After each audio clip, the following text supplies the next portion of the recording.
ઉતારામાં લાખોના ખર્ચે લગાવેલ water ATM મશીનો ધૂળ ખાઈ રહ્યા છે। વોટર એટીએમ મશીનો નોટિફાઈડ એરિયામાં ધૂળ ખાતી હાલતમાં નજરે પડ્યા। પ્રવાસન સ્થળ સાપુતારા ખાતે ફરવા આવતા પ્રવાસીઓ તેમજ સ્થાનિકોને રાહતના આધારે શુદ્ધ ઠંડુ પાણી પીવા માટે મળી રહ્યું છે।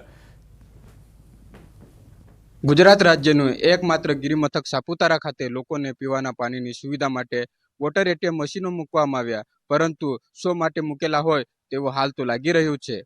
સાપુતારામાં પ્રવાસી માહિતી કેન્દ્ર ઓફિસની બાજુમાં અને ટેબલ પોઈન્ટ ખાતે વોટર એટીએમ મશીનો મૂકવામાં આવેલ પણ હાલ ધૂળ ખાતા નજરે જોવા મળી રહ્યા છે।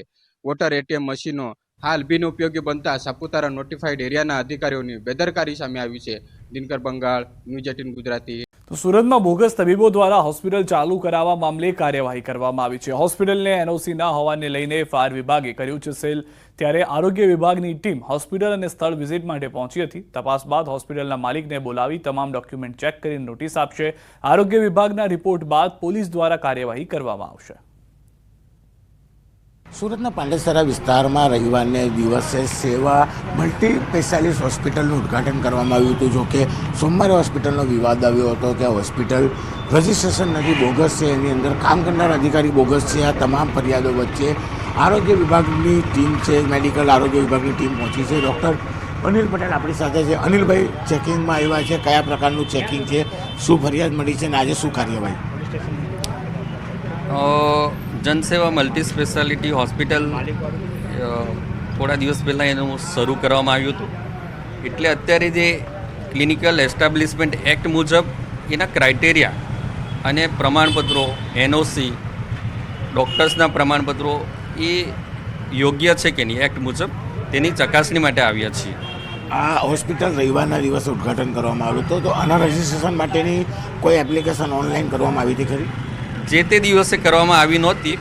અત્યારે એક દિવસ પહેલાં એમની એપ્લિકેશન, અમારું જે ક્લિનિકલ એસ્ટાબ્લિશમેન્ટ એક્ટનું પોર્ટલ છે ત્યાં એક એપ્લિકેશન આવી છે જેની ચકાસણી બાકી છે।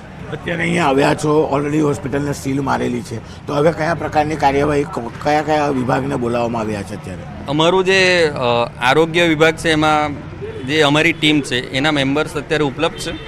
બીજા 2-3 મેમ્બરો અત્યારે ઉપલબ્ધ નથી, એ ઓન ધ વે છે। એટલે એ અમારી જે સંયુક્ત ટીમ છે એ તપાસ કરશે અને જે બી માલિક છે, જે બી ઓનર છે, એમને નોટિસ આપીને અમારા આરોગ્ય વિભાગમાં બોલાવવામાં આવશે।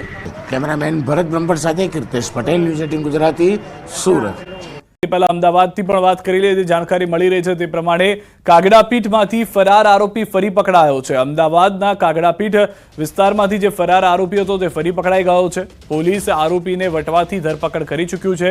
ચેઇન સ્નેચિંગના ગુનામાં સંડોવાયો હતો શખ્સ પોલીસની નજર ચૂકવીને ફરાર થઈ ગયો હતો। પોલીસ સ્ટેશનમાં લાવવામાં આવ્યો હતો। પોલીસ કામમાં વ્યસ્ત હતી, એ દરમિયાન પોલીસ સ્ટેશનમાં એક જગ્યાએ બેસાડ્યો હતો, ત્યાંથી તે ફરાર થઈ અને ભાગી છૂટ્યો હોવાની જાણકારી હતી। પોલીસને જેવી જાણકારી મળી તુરંત પકડી પાડ્યો છે।